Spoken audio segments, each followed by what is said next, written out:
Bismillahirrahmanirrahim. Pada pagi hari ini menjelaskan tentang strategi dakwah dan perkembangan Islam di Indonesia. Yaitu ada beberapa teori yang akurat bahwa masuknya Islam ke Indonesia ada melalui 3 teori. Yang pertama adalah teori Gujarat. Islam dipercaya datang dari wilayah Gujarat, India melalui peran para pedagang India Muslim pada sekitar abad ke-13 Masehi. Yaitu buktinya apa? Bahwa ada batu nisan Sultan Malik As-Saleh yang bercorakan tentang Gujarat atau yang biasa kita sebut Sultan Samudra Pasai. Selanjutnya adalah teori kedua. Teori kedua adalah teori Persia. Islam tiba di Indonesia melalui peran para pedagang asal Persia yang dalam perjalanannya singgah ke Gujarat sebelum ke Nusantara sekitar abad ke-13 Masehi. Buktinya apa? Buktinya adalah acara tabut atau acara taboid yang ada di Bengkulu. Yang mengadakan acara tersebut siapa? Syekh Burhanuddin. Syekh Burhanuddin mengadakan acara tersebut untuk memperingati hari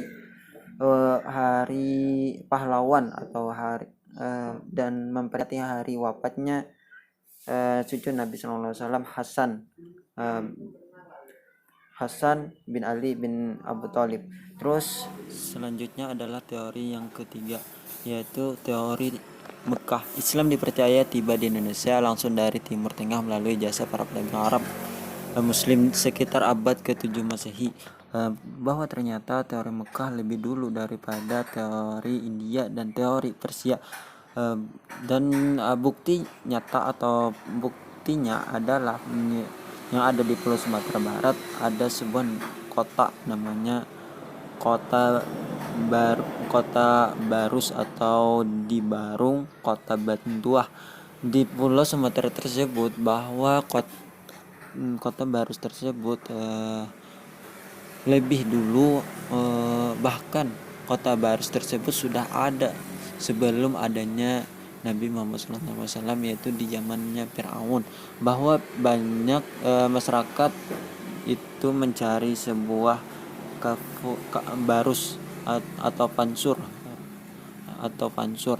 dan kita sebut kalau di sana ada di Indonesia adalah kapur barus. Untuk apa? Untuk mengawetkan orang-orang yang sudah meninggal pada zamannya Firaun.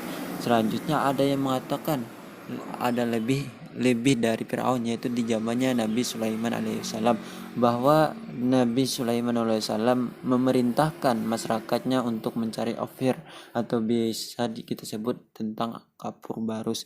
Yang selanjutnya adalah ada seorang kuburan yang di Gresik atau Leran Gresik abad ke-11 Masehi, yaitu kuburan seorang perempuan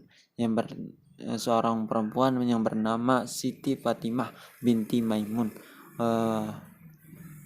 Selanjutnya adalah strategi rencana dakwah Islam di Nusantara. Strateginya ada beberapa. Pertama adalah strategi melalui perdagangan. Pada tahap awal, salurannya yang dipergunakan dalam proses Islamisasi di Indonesia adalah perdagangan. Hal itu dapat diketahui melalui adanya kesibukan lalu lintas perdagangan pada abad 7 hingga abad ke-16 Masehi. Aktivitas perdagangan ini banyak melibatkan bangsa-bangsa di dunia.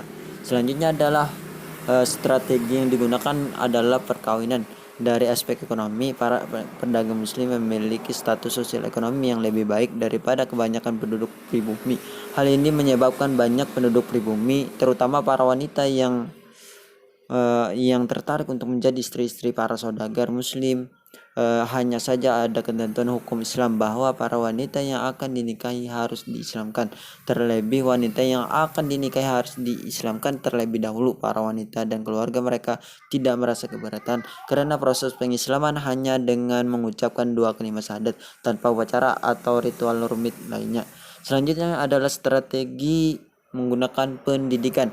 Proses Islamisasi di Indonesia juga dilakukan melalui media pendidikan. Para ulama banyak mendirikan lembaga pendidikan Islam berupa pesantren. Pada lembaga inilah para ulama memberikan pengajaran ilmu keislaman melalui berbagai pendekatan sampai kemudian para santri mampu menyerap pengetahuan keagamaan yang baik. Dan apabila mereka sudah lulus, maka mereka menyebarkan agama Islam di tempatnya masing-masing, misalkan di daerah pelosok lagi. Selanjutnya adalah strategi yang digunakan adalah tasawuf. Tasawuf, jalur lain yang juga tidak kalah penting dalam proses islamisasi di Indonesia adalah tasawuf. Salah satu sifat khas dari ajaran ini adalah akomodasi terhadap budaya lokal, sehingga menyebabkan banyak masyarakat Indonesia yang tertarik menerima ajaran tersebut. Mereka bercampur baur, mereka sosialisasikan, mereka campur baur di pasar mereka, bahwa ini loh pelajaran kami, bahwa inilah agama kami. Selanjutnya adalah kesenian, yaitu jalur lain yang juga tidak kalah penting dalam proses islamisasi di Indonesia adalah tasawuf. Salah satu sifat khas dari ajaran ini adalah akomodasi terhadap budaya lokal, sehingga menyebabkan banyak masyarakat Indonesia yang tertarik menerima ajaran tersebut. Yang selanjutnya adalah politik di Maluku dan Sulawesi Selatan. Kebanyakan rakyat masuk Islam setelah rajanya masuk Islam terlebih dahulu. Pengaruh politik raja sangat membantu tersebarnya Islam di wilayah ini. Jalur politik juga ditempuh ketika kerajaan Islam menaklukkan kerajaan non-Islam baik di Sumatera, Jawa maupun Indonesia bagian timur.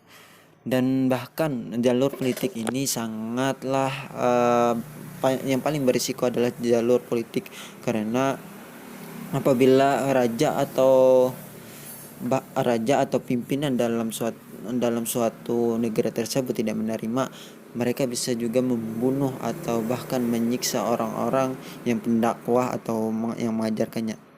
Baik, itu saja yang saya sampaikan. Mohon maaf apabila ada kesalahan atau pengucapannya kurang baik. Saya tutup. Assalamualaikum warahmatullahi wabarakatuh.